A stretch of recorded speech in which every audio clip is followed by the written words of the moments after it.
გუშინდელი ეს პატარა მოკლე ინტერვიუ მინდა განვავრცო, გავაკეთე განცხადება, ორი განცხადება გამოვიდა. ერთი ის რომ საბურთალოს რომელიღაც ქუჩაზე რომელიც დაუდგენელია, მაგრამ ამას მნიშვნელობა არ აქვს, ეს არის საბურთალოს ტერიტორია.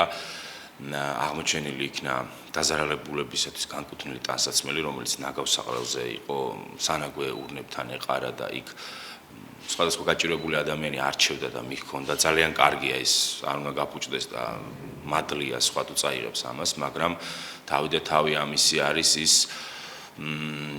გაუთვალისწინებელი თუ სპეციალურად დაშვებული შეცდომები, რომელიც რიგმა ადამიანებმა დაუშვეს. ნამდვილად არ ვიცით რა გინდება, ჩვენ გვაქვს კონტაქტი, ჩვენ ორგანიზაციას კონტაქტი აქვს სხვადასხვა გამგეობებთან და სხვადასხვა უწყებებთან, მივაწოდეთ ეს ინფორმაცია და გინდება ეს გამგეობებთან მისული და შემდეგ გამოტანილი ტანის ამოსია თუ მანამდე გადაყრილი, ანუ ეს აუცილებელია, რადგან თუ კი ვინმემ დაუშვა ასეთი ვანდალური აქტი, იმიტომ რომ აი ამ მოცემულ მომენტში ასეთი ფაქტების დაშვება ჩემთვის ვანდალიზმს ნიშნავს, რადგან ადამიანები, ჩვენ ვიცით, რამხელა ტრაგედია მოხდა და ადამიანები უსახკაროდ უტანის ამოსოთ და უნივთებოდ დარჩნენ საერთოდ და აი ამ დროს, როდესაც ვიღაც დაუშვებს ასეთ საქციელს, რომ მათთვის განკუთვნილი ტანის ამოსი აღმოჩნდეს ქუჩაში გადაყრილი, ის აუცილებლად უნდა დაისაჯოს. თუ კი აქვს აქ ადგილი უფლებამოსილების ან თანამდებობის ბოროტად გამოყენებას. ეს რიგ შემთხვევაში თუ ის მოხელია, საჯარო მოხელია, ხოლო თუ კი ეს მანამდე მოხდა, სანამ გამგეობამდე მიიტანდნენ, მაშინ ის ადამიანი უნდა იქნას დაიჭილი. ახლა რაც შეეხება მეორე ფაქტს, რაზეც ჩვენ გავაკეთეთ განცხადება, ეს არის წითელი ჯვარი. მე მინდა პირველ რიგში განმარტო, რომ ეს საერთაშორისო ორგანიზაცია თავისი საქმიანობით ძალიან დიდ როლს ასრულებს მსოფლიოში, რადგან ძალიან ბევრ ადამიანს დაეხმარა და მე მის ავტორიტეტს არ ვეხები, ნამდვილად ავტორიტეტული და ძალიან კარგი ორგანიზაციაა ეს, რადგან დაწყებული ქველმოქმედებით, დამთავრებული საომარ ზონებში შესვლით, იქ რაღაცა ესეთი რაღაცა გამტარის პოზიცია იქ და დევნილების გამოყვანა, თითქმის ძალიან ბევრი ფუნქცია აქვს შეთავსებული ამ ორგანიზაციას, რაზეც ორი აზრი არ არსებობს, რომ ეს არის საერთაშორისო და აღიარებული და არა მარტო აღიარებული, რეალურად ადამიანებზე და დადებით საქციელზე ორიენტირებული ორგანიზაცია და ეჭვი არ მეპარება მათ არც წესდებაში, არც მოქმედებაში და არც სტრუქტურაში, მაგრამ ამ დღეების განმავლობაში მოგვიხდა ჩვენ რამოდენიმეჯერ გადაკვეთა ამ ორგანიზაციასთან წითელ ჯვარს გულისხმობ, ოღონდ დაბალ დონეზე გულისხმობ, მე და არა ოფიციალური თვალსაზრისით და განმარტავ ამას. როდესაც გამგეობებში დაგროვდა უამრავი ნივთი, ტანის ამოსი, პირველადი დახმარების საგნები, რომელიც უნდა მიეწოდებინა დაზარალებულებისათვის და გამომდინარე იქიდან ცოტა არ იყოს კომუნიკაციის ნაკლებობა, იყო ცოტა არ იყოს ბაზები დაუზუსტებელი იყო, ჩვენმა ორგანიზაციამ ახალგაზრდულმა ცენტრმა ეს ჭავჭავაძის 44-ში იმყოფება, ასევე სამმა არასამთავრობო ორგანიზაციამ და გეტყვით, ეს არის ახალგაზრდა ადვოკატების სამოქალაქო ჩართულობის ცენტრი, არასამთავრობო ორგანიზაცია პოზიცია, ასევე იყო ორი საქველმოქმედო ორგანიზაცია, ვაჩუქოთ მომავალ წიგნილი და კეთილსოფელი, ეს ორგანიზაცია გავერთიანდით და ვცდილობდით რომ ხელი შეგვეწყო და რაღაც კოორდინირება მოგვეხდინა ამა თუ იმ სტრუქტურას შორის, ამა თუ იმ სტრუქტურასა და დაზარალებულს შორის, რაც ჩემი აზრით ჩვენი ეს მოქმედება შედგა ნამდვილად და ნამდვილად ძალიან ბევრ ისეთ ადამიანს დავეხმარეთ, რომელზეც წარმოდგენა არ აქვს საზოგადოებას. აი გუშინ მაგალითად ერთ ფაქტს მოვიყვან, ერთი ოჯახი, რომელსაც 3 არასრულწლოვანი შვილი ყავს, დაზარალებულ ოჯახს გულისხმობს სვანიძის ქუჩელს, ესე ვთქვათ, იმ ქუჩაზე მაცხოვრებელს, გადავიდა თავისი ხარჯებით, ზედმეტი ხმაურით, ზედმეტი გაშუქებებით, გადავიდა იოსებიძის ქუჩაზე, სადაც დროებით ცხოვრობს ახლა. და მათ ჭირდებოდა დახმარება და ჩვენ რაც გქონდა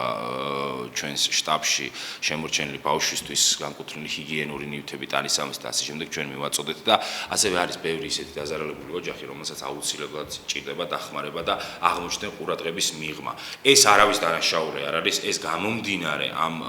ფორს მაჟორიდან ასეთი რაღაცები ხდება და აქ ხაზი მინდა გაუსვარო. ეს არავის დანაშაული არ არის, მაგრამ როდესაც ორგანიზაციები ოფიციალურად მოგმართავენ, თურმე რეგულაციები არის წითელი ჯვრის ხელში,